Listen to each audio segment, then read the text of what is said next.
Hey beautiful tribe, this is Sheea in Maui, and I'm coming to you today after having a 24-hour period of being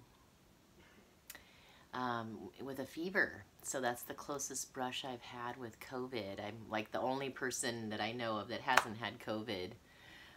In all my friends and family got it recently actually, and so obviously I was exposed to it, but I managed to throw it off. But you can probably hear it in my voice. I'm kind of snarky. Allergies too from the volcano going off, which makes things kind of hazy in the air, and there's like sulfur and stuff, and I seem to be really sensitive to that. But anyway, I'm coming to you anyway. Anyway, that's also why I just launched myself on Patreon, and I've had a little bit of a slow start just because of dealing with the process of going through that health stuff, and was just out of pocket for a little while. So anyway, I'm going to talk about something, you know, Spirit just brings to me what to talk about. So I happen to be signed up for what is a fusion of a plant medicine journey mixed with a play party. So I'm so excited.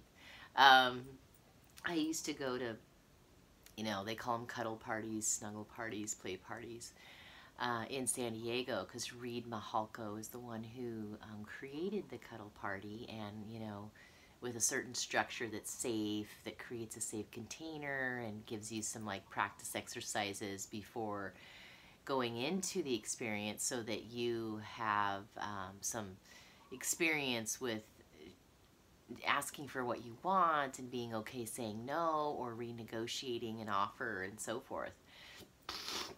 So anyway, they don't really have enough of those on Maui. I wish they did, because they're so great for single people to be able to meet other people and just play in a safe way.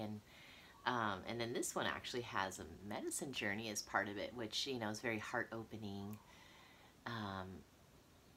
And I'm going with some girlfriends that are wanting to join me too. So anyway, what brings that up, that's leading into what I'm going to talk about, which is I realize that a lot of men, so I'm going to be talking more from the female point of view.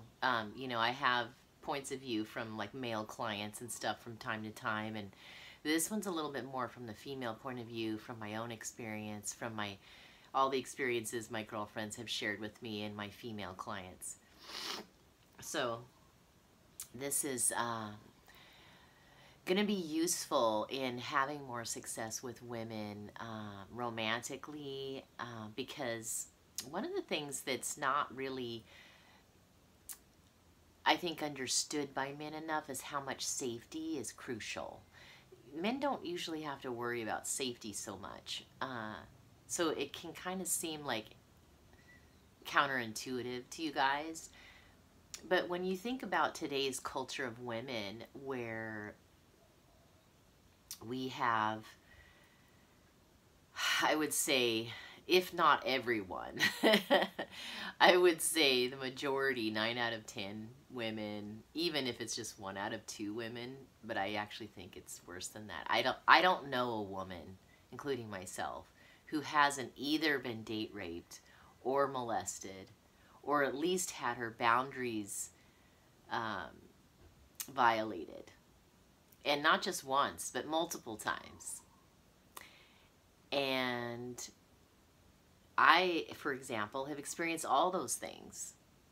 And that's mostly what I would say, that most women probably have either been date raped or molested and had their boundaries violated multiple times. So you can see why safety is a big thing for us, and you don't really want that to be the case, because what it creates is a kind of a wall, or there's a lot of this, just this self-protection stuff that women go through, which is why maybe, you know, it takes a while to crack them a little bit, or just to, if you're a man that's having a hard time, you know, connecting, this could be one of the reasons. So that's partly why I went into the Tantra industry, is because I was so shocked by how violated I felt, you know, on dates. And I was, of course, more naive and pure and Christian and all that than a lot of women, but it was shocking. And I didn't have the words at the time. I didn't have my voice back then. So I've done all that training, but I was so shocked that I was speechless. I was kind of like, God, I don't want to just like judge them right now. And like, you know, I didn't know how to say it in a way that could be received well, because I was literally like disgusted with how they would just kind of use my body to get off and then leave me hanging with nothing. Like they didn't even pleasure me back. It was weird. But I was like, man, sex is so overrated if this is what it is, you know. So anyway, I'm going to come out with some suggestions of how to dance with that and how to manage this better with women, because I realize you guys don't really know what that looks like. Like, you can be told, oh, don't do this and don't do that, but then you kind of need to know, what does it look like then, and what should I do? And this is where I think it'd be wise for men to get comfortable asking questions to women, because I know that's not your conversational style naturally as men. Like, women, we'll just ask a ton of questions, you know, we're curious and we want to know. But you know, like if you're in a play party or cuddle party type situation, they teach you to be true to yourself, to be clear on what your yes and your no is, and to really go after what you want with who you want to do it with, instead of just accepting any offer that comes your way. Because some people might be interested in connecting with you, but you may not be with them, or it might be fine, but I really want to do this thing with that person right now, so I'm going to go see if they're open to that first, you know, kind of thing. So when you're getting to know a woman and you're going to go into a romantic space, and this is where my Tantra sessions are an example of this. I have it outlined in such a way that it's kind of like a perfect, ideal romantic date when a couple is ready to get romantic with each other. Of course, you know, there's no sex involved, but I'm kind of showing them like how to get to first base, kind of, I guess. And in a safe way that's paced, and because this is the problem, you guys, with those of you who like to move fast, because you're like race cars and women are like slow cookers. You know, we're just sort of like, is this guy safe? Like, is he gonna like ghost me afterwards, or, you know, not call me for a couple days after I've given him so much? And, you know, and we go through this whole thing, we get stuck in our head, and we're like, should I, shouldn't I, you know, am I going to regret this like I usually do, or, you know, that kind of thing. So that's what's going on with women when you're wanting to get sexual with them. And a lot of men can be pushy, which means that we're constantly having to do this, you know, it's like, slow down, you know, like, I emotionally can't handle that much, is often how women feel. And if you're wanting them to give everything, like a one-night stand, then emotionally they can definitely not keep up with that. And you might feel differently, men, if you had someone entering into your body. And, you know, this is one of our most sacred gifts we can give to someone, so we don't take it lightly like you might. And so, anyway, what this can look like is you have that conversation before you start kissing, because that's the first base, which actually I don't even do that with my clients. So I guess that's not the right way to say it, taking them to first base on my sessions, because I don't do kissing and I don't do a lot of things, but I'm at least showing them like how it could look in a beautiful way. And then I'm mostly, you know, providing certain techniques for them to bring into their love life.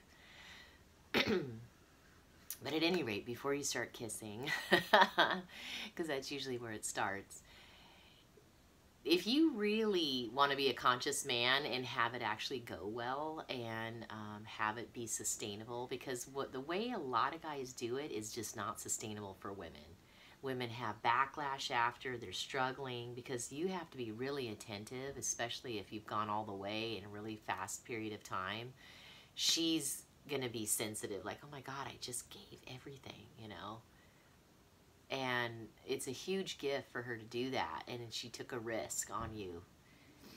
I don't care what she says, she's taking a risk on you, because she might not really know you well enough.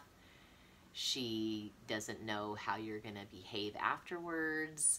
And with this whole culture right now where there's a lot of ghosting and just like disappearing and stuff, that's why women are like, yeah, forget that. You know, I'm not even going to play this game anymore. And that's what's being created. So it's important to, this is how it looks in a conscious way. And at a play party, for instance, is you'd say, you know, you're talking to the woman and you're saying, you know, what would feel comfortable to you that's manageable for you emotionally in moving forward physically. So, like, I had this experience the other day where I didn't really know him very well, but we've had, like, chemistry for a while, and I was wanting to kind of move it forward, and I knew that he wouldn't say anything, because I know him well enough to know that. So I had to be the one to say, you know, I kind of want to play. And then he was wise enough to say, well, what does play look like to you? You know, because that could look a lot of different ways. And when I did ask him what he wanted, he, you know, took a moment and kind of smiled. And he says, well, I want a lot. and so I kind of knew he would just assume move forward and do whatever. Because guys are usually like that.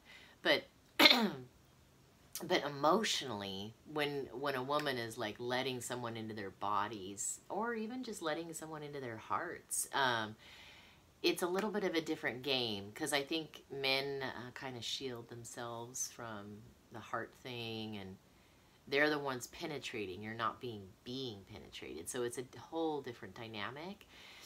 So when he asked me, well, what does play look like to you? I said, well, you know, like kissing and touching, because I knew that I could handle that on our first time together without having all this emotional backlash, because I don't know this person very well, and I didn't really necessarily see it as being, you know, like the one or something. So it's important to get a sense of where she's at. And unfortunately, a lot of women will go a lot further than they're really comfortable with, because she's feeling like that's what the culture demands of her. But it doesn't, it always backlashes at some point, and she's emotionally struggling. And especially if you're not attentive to her after the fact, then she's losing faith in you already. And the trust gets broken right away, which is really painful. So, you know, we talk about first base, second base, third base, I guess. And kissing is usually good, but then moving down the body is a whole nother question. And I encourage you, before you even have this, because this preliminary discussion can change, you know, over the course of your time together. Like, she may be, no, I only want to go this far. And then when you get there, she's like, you know, I kind of want to do that now. So check in with her. Say, hey, are you still feeling like this is where you want to stop? Or do you want to move further? The fact that you're building trust with her right away is key. And it, you know, it requires asking questions like, are you okay with me touching your breasts? Are you okay with me, you know, doing whatever it is that you're wanting to do? Just check in with her. And women, by the way, this is tantric, we do start from the head down. So that's the first base, second base, third base thing. comes in. If you start grabbing at our groin right away, we're just like, what? Like, you have to open it's almost like opening the first gate here, and, you know, the second gate, and it moves on down. And if you start going for the things down here before you've established yourself up here and moving down the dominoes, so to speak, she's going to get confused and be like, whoa, you know, you're kind of skipping steps. So anyway, it takes good communication skills and checking in with her, building that trust, and getting kind of that initial conversation, a sense of it at least, and of how far she wants to go, and then checking in throughout the time, so that, you know, because she can change her mind depending on, you know, because a lot of times you don't know till you get in there. Like, she might get in there and be like, whoa, it doesn't feel like we're really resonating as much as I thought we were going to, or I'm not enjoying this as much as I thought I would. Or it could be the opposite, like, oh, this is really feeling good, let's continue. So anyway, that's my advice for the day in honoring boundaries and having better success with women and building trust right away, and safety, because that's key. And if she doesn't feel safe with you for whatever reason, because you're being bossy or pushy or whatever, you're already like invading her boundaries, then she's just gonna be like, forget it. So I love you, my tribe. Happy New Year, happy January, and I look forward to seeing you in the next video.